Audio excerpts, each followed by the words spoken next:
Hi, Deb here, and today, June 8th, is World Doll Day. So I decided I'm going to show you one of my world dolls. And yes, I know it's World Doll, but it's a play on words. I got that from my brother, Charlie Chaplin.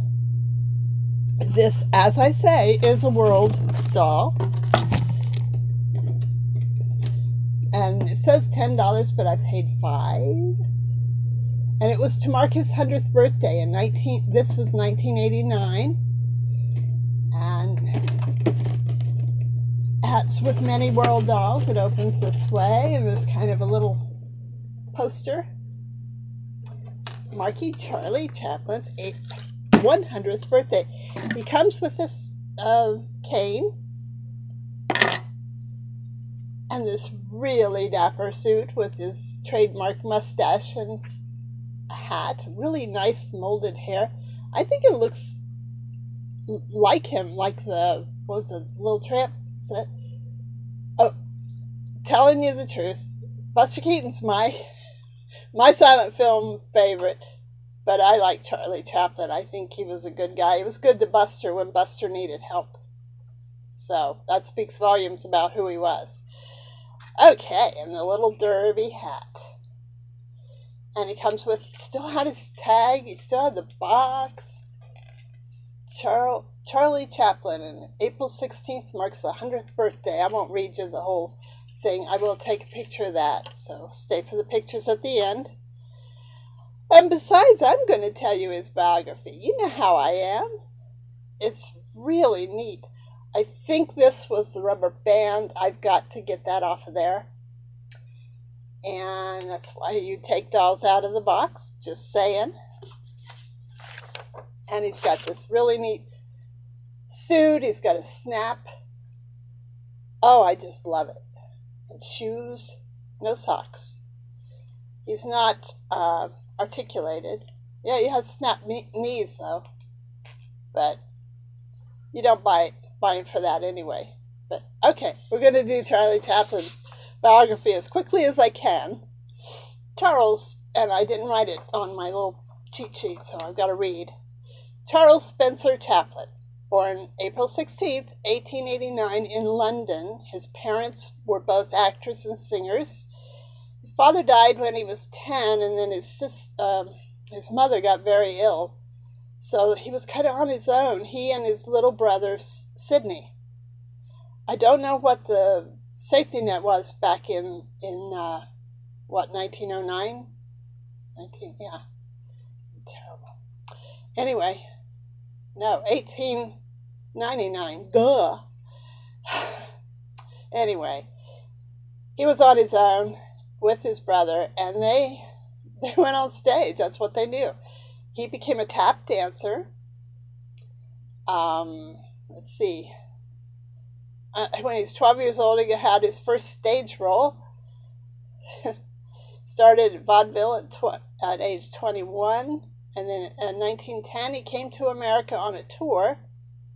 Then he came back in 1912 and started his movie career in 1913 in the Max Sennett movies, the Keystone films. And then he left Max Sennett, but Sidney took over the roles. He went independent, I don't know if it was an independent film company, or I think he went independent in 1917. In 1918, he made a movie to help, it was called The Bond. It was to help the war effort, World War I. 1919, Mary Pickford, Douglas Fairbanks formed United Artists. And they became their own bosses, unheard of back then. He had to complete his contract with First National Films. And in 1921, he made The Kid with Jackie Coogan, one of the most famous movies. Directed Woman of Paris in 1923. He became a director. He wrote all the music. He wrote all his scripts. My, he was talented. Woman of Paris, 1923. He directed that. It was a romantic drama. And he was an extra in that, in his own movie. He married Lolita McMurray. Lila Gray was her stage name. And they had two sons, Charles Jr. and Sidney. Let's see. He made The Circus in 1928 and won an Academy Award before they were called Oscars. City Lights, 1931. Sound had taken over, but he still made it as a silent movie. He was Charlie Chaplin. He could do what he wanted.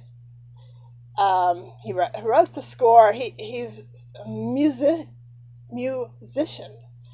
I think I have this written somewhere that he played many instruments, some of them left-handed. Yeah, he played the violin and cello left-handed for some reason, but he played several instruments. He wrote 4 books, all of his scripts, and then he married, his first marriage broke up, and he married Una O'Neill. Let's see, he made The Great Dictator, a very famous movie, 1940, making fun of Hitler, which I'm sure it really must have griped him. Haha. But he had the mustache before, so, okay. During the Red Scare, that's where they were persecuting communists, or people suspected of communism. He had to leave America. But he recorded or filmed a movie called Limelight in 1952. His son plays a pianist in it, and Buster Keaton's in that one. He was going to promote the film, but his re-entry into the U.S. was rescinded because of his morals and his politics. Oh, my goodness. He remained in Europe. He lived in Switzerland. They had 4 more children. And let's see, he made the movie King of New York in 1957. I want to see this. It exposed satire. It was expose in satire and ridicule the paranoia and political intolerance of the Cold War. Brave man to take that on. I am so impressed with this man. I want to learn more.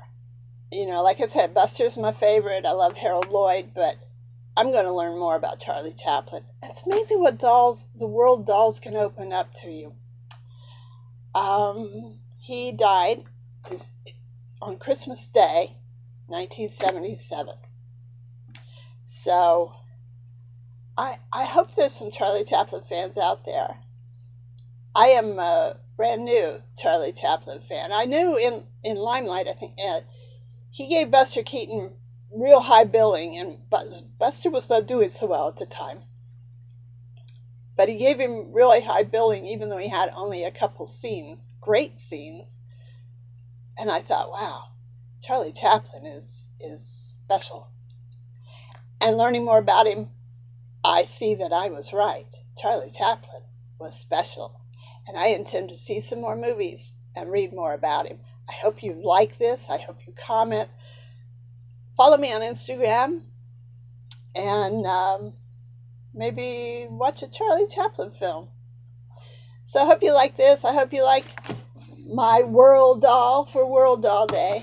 And until next time, toodles.